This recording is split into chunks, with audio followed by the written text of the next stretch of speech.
बच्चों, हम लोगों के जीवन में पेय पदार्थों में सबसे ज़्यादा उपयोगी क्या है जिसके बिना हम लोग रह नहीं सकते हैं? जल। जल को ही जीवन कहा जाता है कि नहीं? गर्मी हो या ठंडी, हम लोग जल का सेवन जरूर करते हैं ना। यह हमारे जीवन में बहुत ही इम्पोर्टेंट है।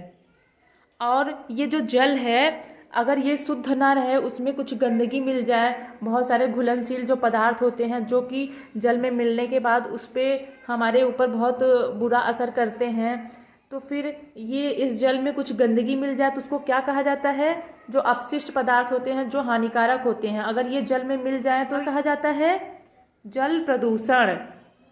जल मीन्स होता है पानी, और प्रदूषण मतलब गंदगी जो होती है उसी को जल प्रदूषण कहा जाता है।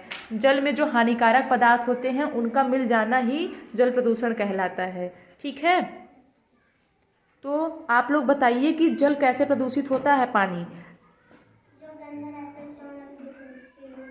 हाँ, जैसे देखो, जहाँ फैक्ट्री होती है, जहाँ कारखाने होते हैं, वहाँ पर जो अपशिष्ट पदार्थ होता है वो नदियों में ही या जो तालाब वगैरह होता है, जो अगल बगल जो पानी के स्रोत होते हैं उसमें डाल दिया जाता है। इस वजह से जल प्रदूषित हो जाता है। और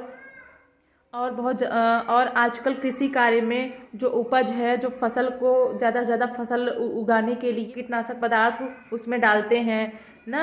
बहुत सारे कीटनाशक पदार्थ डालते हैं, रासायनिक पदार्थ डालते हैं, उसमें बीच बीच में छिड़काव करते रहते हैं ताकि उसमें कीड़े ना लगें। अच्छा फसल तो तैयार होता है और अच्छी उपज भी होती है, लेकिन कीटनाशक पदार्थ वगैरह डाला रहता है। एक तो क्या कहते हैं, वो जो अनाज रहता है हमारे शरीर पर भी बुरा असर डालता है, और वो पानी को भी प्रदूषित करता है, जल को भी प्रदूषित करता है। और बहुत सारे मानवीय क्रियाकलाप होते हैं, नदी तालाब में कपड़े धोना, पशुओं को नहलाना, स्वयं नहाना, इनके द्वारा भी जो तालाब होते हैं, जो नदियाँ होती हैं, वो सब प्रदूषित होती हैं, है कि नहीं? आप लोग अपने अगल बगल पता करिए कि घर, विद्यालय, पास पड़ोस के पास पानी कैसे एकत्रित होते हैं। जहाँ पानी रखा गया है वह जगह कैसी है? जिस बर्तन में वह पानी एकत्र करते हैं क्या वह ढके होते हैं या नहीं? अच्छा, पानी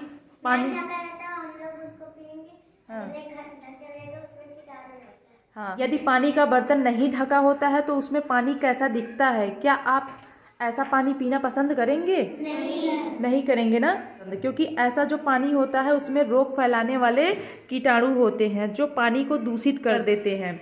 ये कीटाणु नंगी आँखों, खुली आँखों से हम लोग नहीं देख सकते हैं, और जो लेंस आता है, जो हैंड लेंस आता है छोटा सा, उससे भी नहीं देख सकते हैं। इसके लिए एक विशेष उपकरण की आवश्यकता होती है जिसको सूक्ष्मदर्शी कहा जाता है। सूक्ष्मदर्शी ऐसा यंत्र है जिसकी सहायता से हम छोटे से छोटे कीटाणु को एकदम जो हमारी आंखों से नहीं दिख सकते हैं, लेकिन उस सूक्ष्मदर्शी की सहायता से हमको साफ साफ दिखाई देगा कि इसमें क्या क्या कीटाणु हैं, क्या क्या नहीं है। ठीक है, उसकी सहायता से हम लोग देख सकते हैं। और जो दूषित पानी होता है यह हमारे स्वास्थ्य के लिए बहुत हानिकारक होता है। दूषित पानी को पीने से बहुत सारी बीमारियां होती हैं, आप लोगों को पता है, जैसे पेचिस हुआ, टाइफाइड हुआ, पीलिया हुआ, हैजा हुआ, ऐसे बहुत सारे क्या कहते हैं रोगों के नाम आप लोग जानते हैं ना। ये सब दूषित पानी को ही पीने से होते हैं। कभी कभी कोई पूछ भी लेता है कि दूषित पानी पीने से कौन कौन से रोग होते हैं ना, पूछते हैं कि नहीं, बहुत सारे पूछ लेते हैं बहुत सारे लोग। तो आप लोग क्या बताएंगे? पेचिस, टाइफाइड, पीलिया, हैजा, ये सब जो रोग हैं ये सब दूषित पानी पीने से होते हैं, गंदा पानी पीने से होते हैं। आइए हम लोग देख लेते हैं कि इन सब रोग में क्या क्या होता है हमको। जैसे मान लीजिए अगर पेचिस किसी को हो गया, वो गंदा पानी पिया है और उसको पेचिस हो गया ना, तो उसमें क्या क्या उसके क्या क्या लक्षण होते हैं? पेट में मरोड़ के साथ बार बार दस्त होता है। पेचिस है, इसको होने से कैसे बच सकते हैं? जैसे पीने के लिए हमेशा अगर हम स्वच्छ पानी का यूज करें, जो स्वच्छ पानी होता है, शुद्ध पानी होता है, अगर हम उसका यूज करेंगे तो पेचिस नहीं होगा ना। शुरू से ही हम लोग सतर्क रहें, गंदा पानी पिए ही ना। अपने अगल बगल, अपने परिवार में सबको सतर्क करें, सबको जागरूक करें कि गंदा पानी पीने से ये रोग हो जाता है। अगर हम शुरू से ही, स्टार्टिंग से ही अच्छा पानी पिएंगे, शुद्ध पानी पिएंगे तो ये सब रोग नहीं होगा। और दूसरा जो रोग है उसका नाम है टाइफाइड। टाइफाइड जब होता है बहुत तेज बुखार हो जाता है, भूख नहीं लगता है और सिर दर्द बहुत तेज होता है। किसमें? टाइफाइड में। टाइफाइड में तेज बुखार, भूख न लगना, सिर दर्द होना, ये सब टाइफाइड में होता है। किसी व्यक्ति को टाइफाइड हो जाता है तो ये सारे लक्षण दिखते हैं। और इससे बचाव कैसे कर सकते हैं, उसमें भी वही है, इसके बचाव में भी वही है, क्योंकि ये गंदा पानी दूषित पानी पीने से होता ही है। तो दूषित पानी अगर हम नहीं पिएंगे, शुद्ध पानी पिएंगे, तो हम टाइफाइड होने से भी बच सकते हैं। अब आती है पीलिया की बारी। आप लोग बहुत सुने होंगे कि पीलिया हो गया है, इनको पीलिया हो गया है ना, हो गया, वो भी दूषित पानी पीने से होता है। पीलिया होने पे क्या क्या लक्षण होते हैं, आँख, नाखून और जो टॉयलेट होती है वो पीला हो जाता है।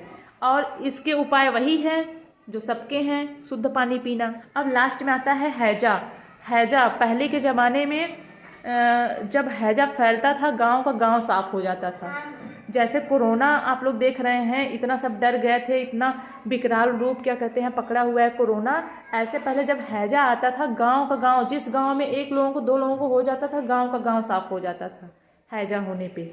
हैजा होने पे क्या क्या होता है देखो, ज़्यादा और लगातार उल्टी दस्त होना। हैजा में उल्टी दस्त बहुत होता है, उल्टी दस्त ही होता है, ये है हैजा का लक्षण। और इससे हम क्या बचाव कर सकते हैं, स्वच्छ जल का उपयोग करना, शुद्ध जल का उपयोग करना, खाने पीने के पूर्व हाथों की सफाई करना। जब भी आप लोग खाने जाया करिए, साबुन से हाथ अच्छे से धुल लिया करिए, ठीक है। ऐसे आप लोग क्या कहते हैं बचाव करेंगे, तो फिर जो पानी दूषित पानी से होने वाले जो रोग होते हैं वो बिल्कुल नहीं होगा। आप लोगों को अच्छे से समझ में आया? Yes ma'am. बहुत अच्छा। आप लोग अपने घर परिवार में भी सबको बताएंगे? Yes ma'am. हाँ, वेरी गुड।